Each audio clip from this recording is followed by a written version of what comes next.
Glover's been with me since his first fight. Wow.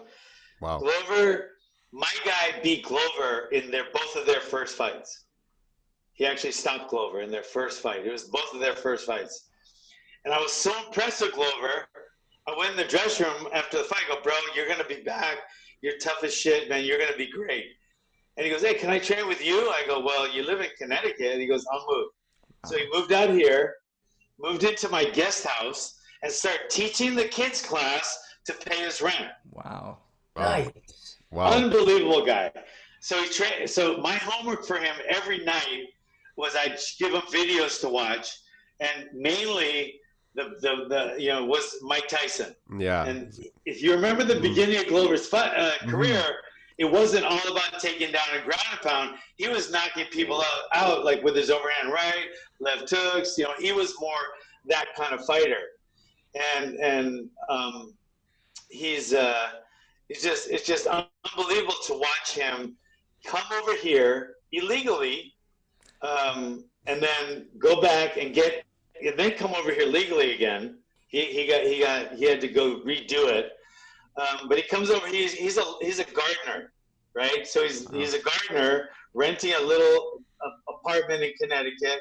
Then that's how he gets his start. Now he's 41 years old now. He has like four rental properties, a beautiful house in Connecticut. He has a beautiful gym in Connecticut where he's teaching kids and adults, and his life. He's set, he lives the way he lives now. He'll be able to do that the rest of his life. And it's just, he's one of the greatest American success stories ever. He's not Trump. He's not fucking a billionaire or a millionaire, but he's one of the best American, stories that I've ever seen. And he's so grateful for everything, and it shows in everything he does. So I love Glover Teixeira. No, we're huge fans of him, man. Huge fans. That's awesome. Fighting and in and out of the ring. What do you think when he challenged John Jones for the title? What do you think is different now if he went for a title run again? There was a lot of mix-up that he had. Like, he started with me, then we did this. He was going to the UFC. He was like, he was unstoppable. Then he got deported, and we thought it was just going to be for a few weeks. It was for 3 years.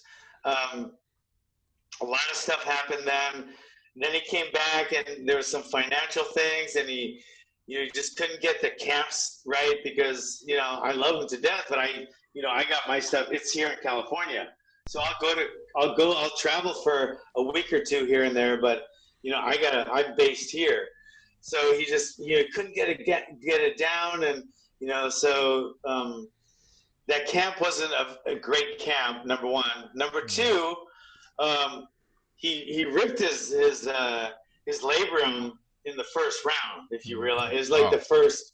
It was the first, I don't know, 20 seconds or something. I don't know how long it was, but it was the first round.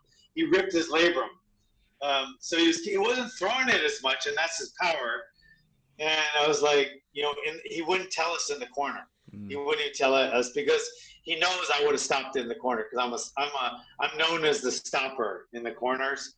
And Big John McCarthy knows it. All the referees know it. They don't ever have to stop a fight if I'm in the corner because I'm like a baby. I'm like, oh, it hurts. Stop the fight, But so he didn't tell us. So he fought with a rib labrum, and he fought John Jones. So, that kind of had something to do with it as well. So, I think we put all those things together, kind of a faulty camp, a torn labrum, and now you're fighting John Jones.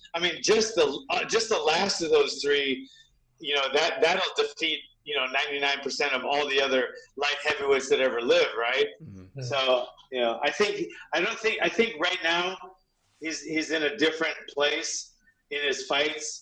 There's more. He's changed his strategies for a lot of reasons, and I think it's working really well for him.